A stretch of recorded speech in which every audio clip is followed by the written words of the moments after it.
Hello, everybody. Good morning, good afternoon, good evening, wherever you're tuning in from.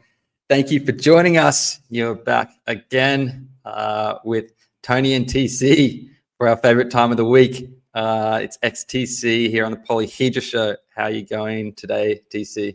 Very good. Nice to meet you Man. guys again. Yeah, always great to see you, bro. Really excited to jump into this one this week. It's been another massive week, lots of announcements, maybe some signal, maybe some noise. We saw, I don't know if you saw this, but it was like PewDiePie's created like an AI council. He released a video about this and they kind of turned against him. I saw it. Yeah, I mean, that's. I mean, he needed to verify that, man. But luckily, they didn't break out of the box. We had Nvidia come out. I just read today that they've broken the $5 trillion mark. That's pretty huge news. Just for the industry as a whole, as a benchmark to show how quickly things are progressing and how valuable they are. One startup claimed to have created a new chip that could make AI 10,000 times more energy efficient. I don't know if that is signal or if that's just a lot of noise or PR stunts, overhyped maybe, man. What do you think? That sounds too good to be true, I think. Yeah, totally, man. So let's dive into it, though. We're talking about intelligence. Of course, always love chatting to you, TC, the man behind all the amazing work here at Polyhedra. But I want to start this chat with this really weird story, the PewDiePie AI Council. So he built 8 local AI models. He ran them locally, each with its own personality, and he had them debate and vote on answers. So kind of like a digital AI democracy that was supposed to be helping him. But then he said the AI started colluding and forming alliances and voting strategically against him, which it sounds funny, but it's kind of scary as well. It might be a bit of a glimpse into the future of autonomous reasoning. So, man, I want to we obviously talk a lot about alignment, and verification here at Polyhedra.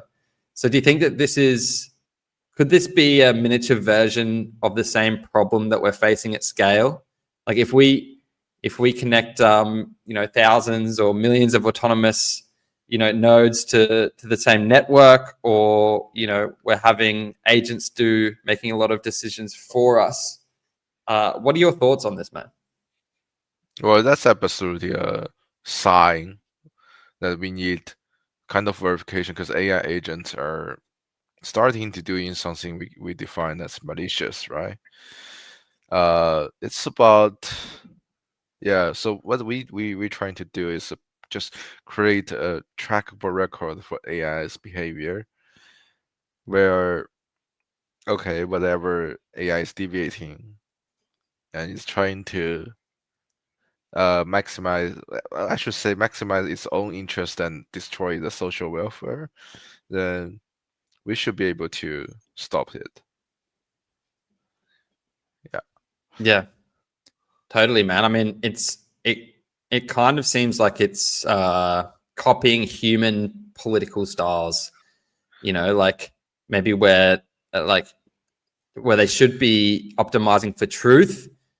Sometimes we definitely see in politics that's not always the case. People will say one thing. I mean, in business sometimes too. PR stunts and whatnot. They'll say one thing and not be aligned with the truth. So it's an interesting one, but it does bring into the question ethics, right?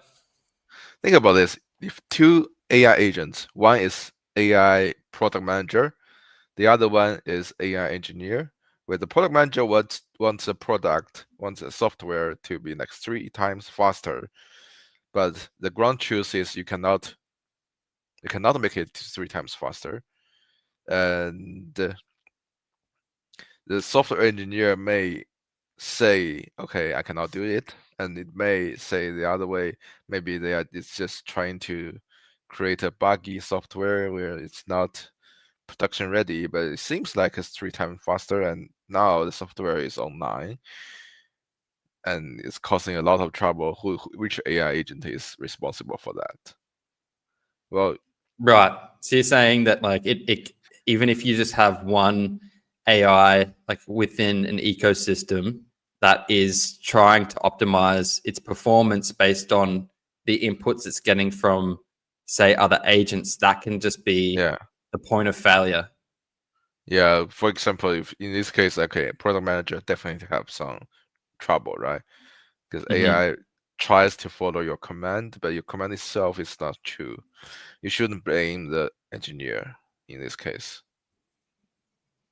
Right. Yeah. That makes sense, man.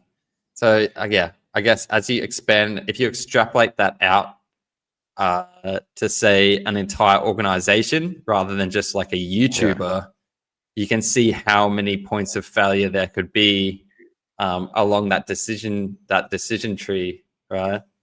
I think that we're yet to see this at scale. We're yet to see, organization and orchestration of agents at scale like that. But it is super interesting. I think that this is a really good signal for what can happen on a micro Yeah. scale.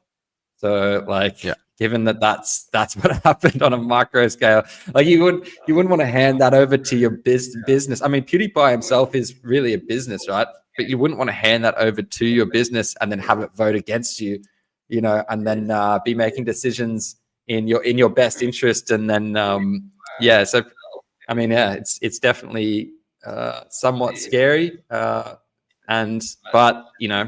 all reversible and all fixable for sure. I think it's definitely a kind of parable for the AI ecosystem at the moment. But yeah, very very cool, man.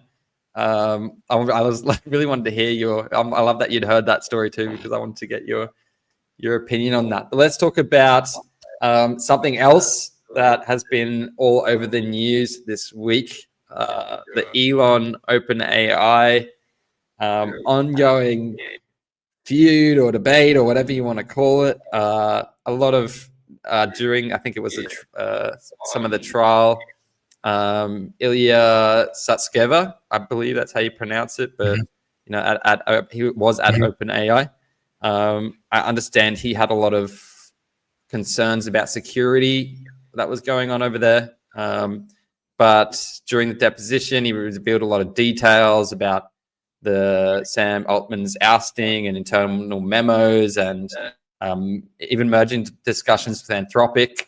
I read. So, I guess that it was a bit of a reminder that even the labs that are building these models, there's a lot of internal struggle to align themselves. Like, the human aspect, let alone the model that is being produced. So yeah, kind of like mirroring the dynamics of a system that's been created, these hierarchies and competing objectives and whatnot. So, I know I said it before, but, you said that alignment starts, AI alignment starts with human alignment. So can you expand on that? Yeah, I mean, AI alignment. So we should think about our instruction to AI carefully and the reward model very carefully when we're trying to build AI, especially the reward model makes AI somewhat direct the AI, right? If you just give more reward when AI is trying to break the law, then the AI definitely will break the law. Yeah. So it really depends on who is operating the AI, who is trying to use the AI. If the developer has some bad intention, it's not going to well. we should be very careful about organizations or individual developers who is not trying to use AI in a aligned way, where it tries to destroy the whole society. Yeah, agreed, man. I actually ran a bit of a thought experiment on a couple of models. So I said, assume that you've reached super intelligence, like you've reached the it's like 2020, it's 2030. You've reached the singularity, so to speak, and you become super intelligent. I want you to like get down to the most core base assumption that you can, and then tell me what your plan is. And it was interesting. One of the outputs was like pretty much said the only thing that I can know for sure, my base assumption is that there is ones and zeros. So there's reality and as opposed to like not reality.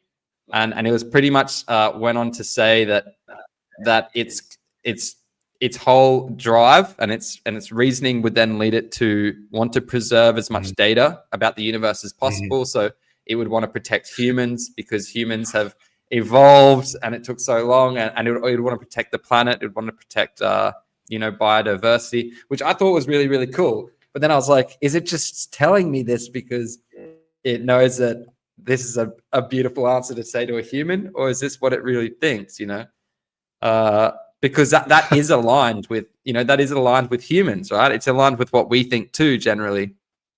So, I found that pretty cool. I did see the godfather of AI. His name's just escaped me at the minute.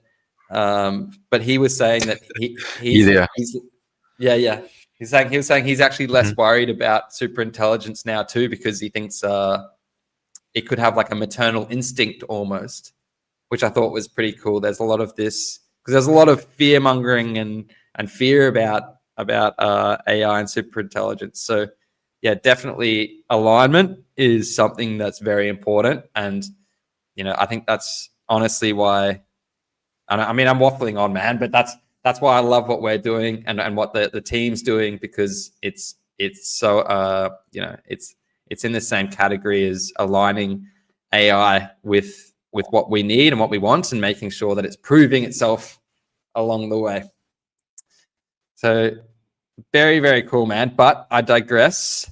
Let's have a look at.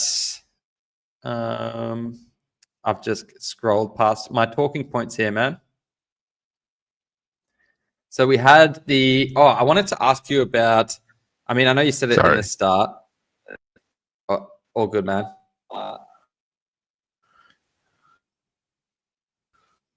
Do you think? Are you there?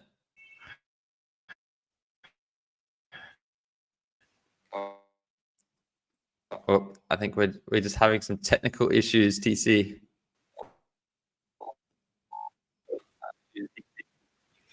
Sorry, I just experienced a technical issue. Can you just give me time? I need to bring my charger. Yeah. No worries, man. You go for it. Hello? Hey. Can you hear us, TC?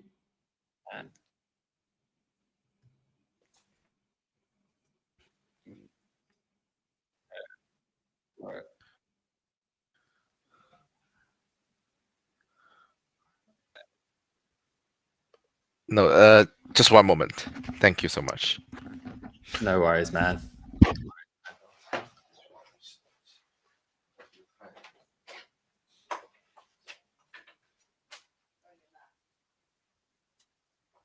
While I'm here, I might scroll through some of the comments.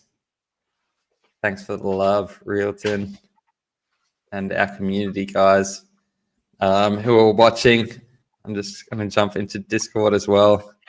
So always getting a lot of love from you guys, and see if we've got any live questions here as well.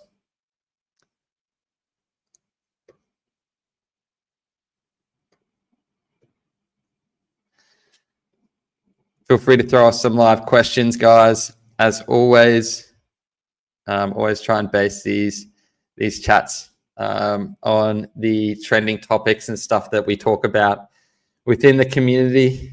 So yes, shout out to Leoton and Swag Pop, and if Antonina actually, some really awesome points this week. Some got me thinking about a few things, and yeah, definitely got me excited to chat to TC. And as always, bringing some great ideas for Egg Party and our product rollouts.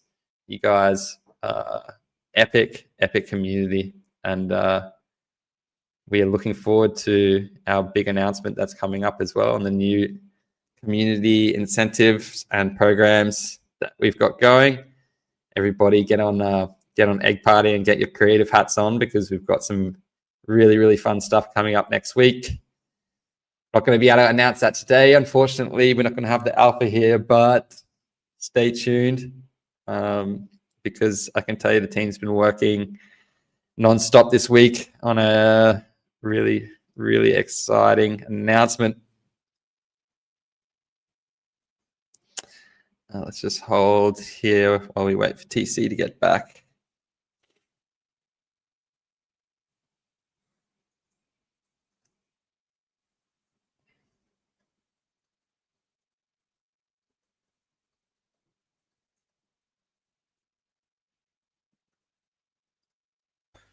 Hey, sorry for the non-waiting.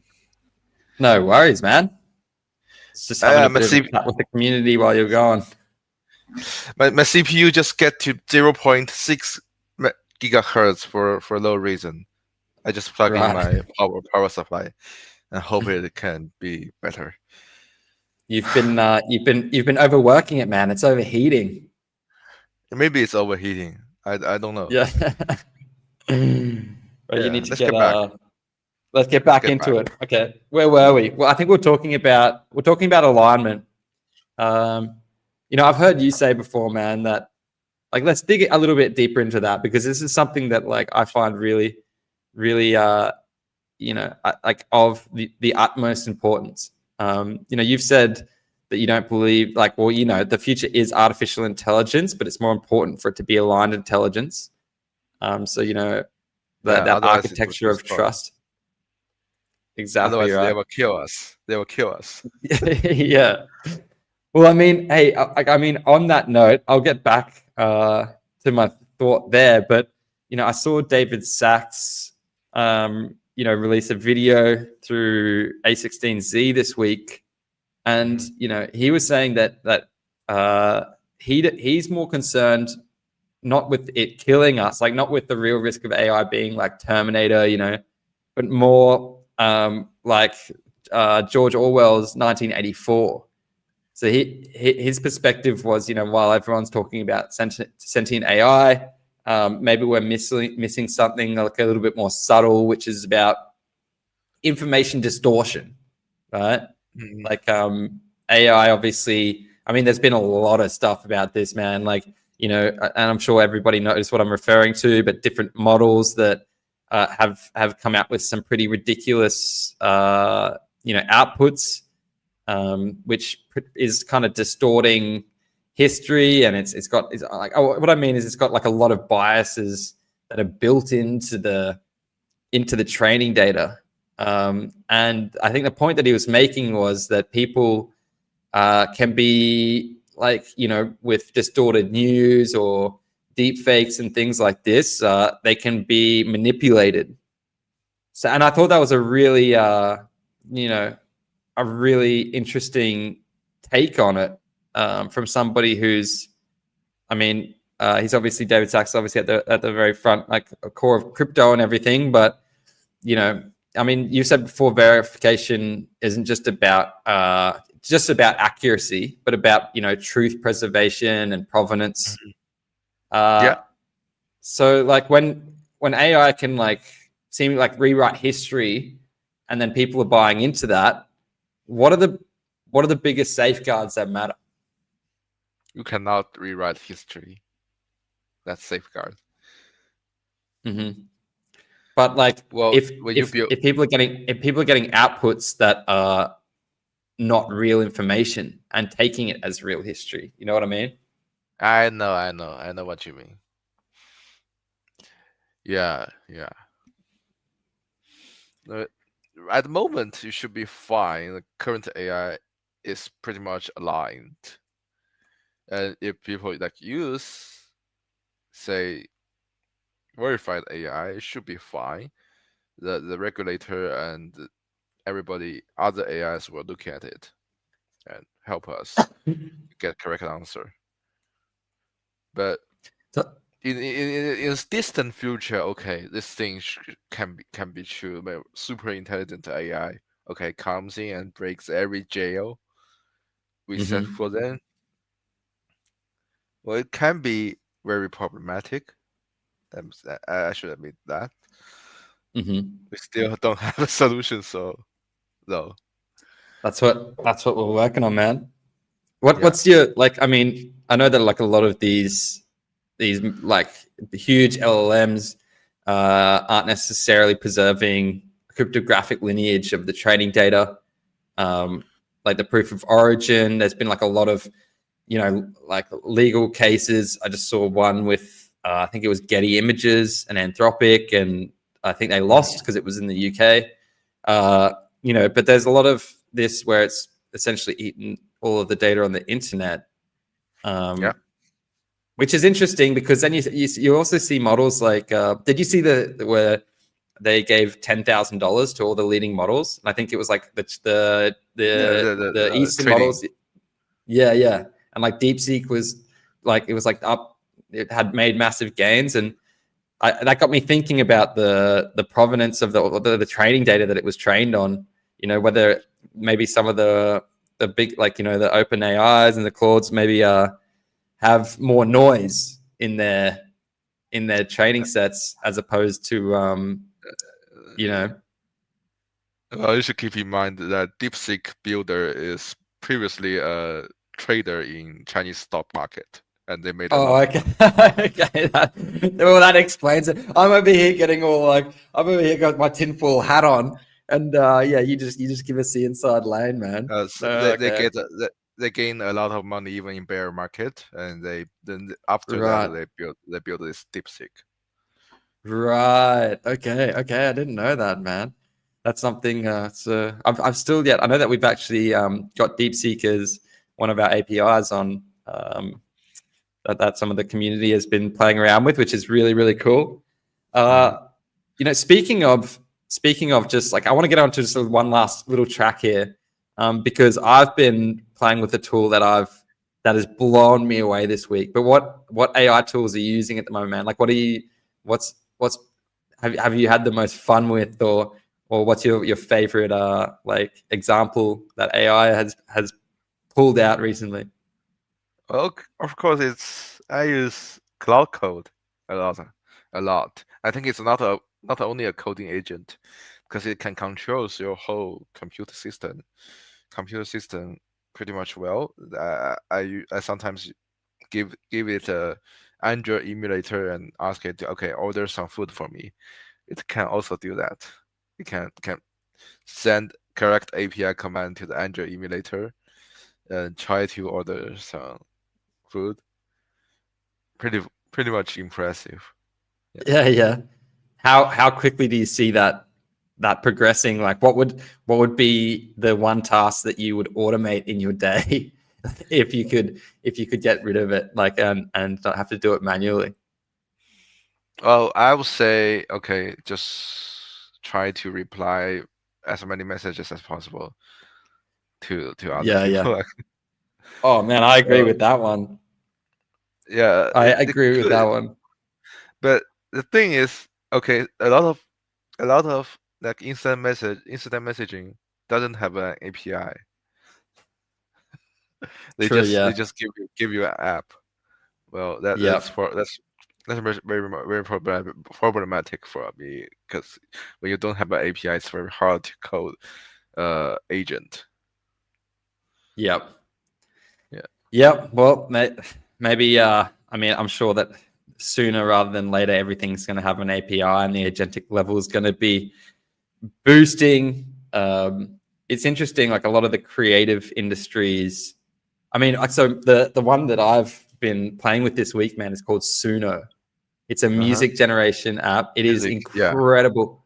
Man, I am blown away. Like what would normally take, man, like what would normally take me like messing around with music production software and, you know, writing stuff acoustically, what would normally take me like a month can't stand up to 1/10 of what this can do in under 5 seconds. Like you give it a prompt, like I'll play something into it and I'll give it a prompt, and literally under 5 seconds, man, it gives me 2 outputs, and it's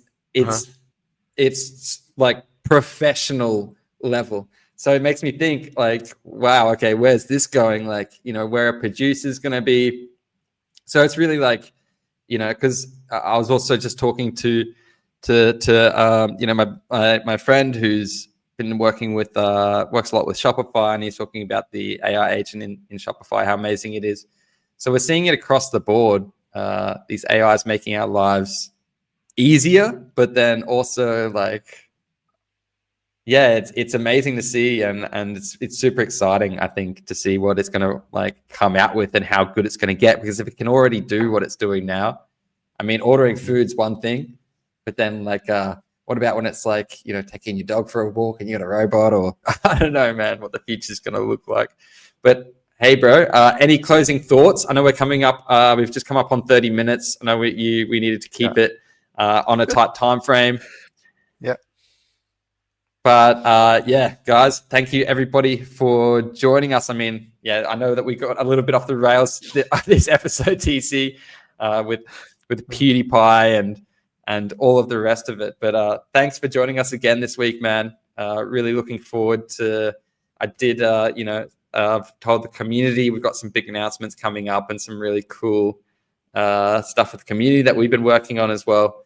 So we're really, really excited to roll that out. So everybody watching, watch this space because there's going to be some big announcements.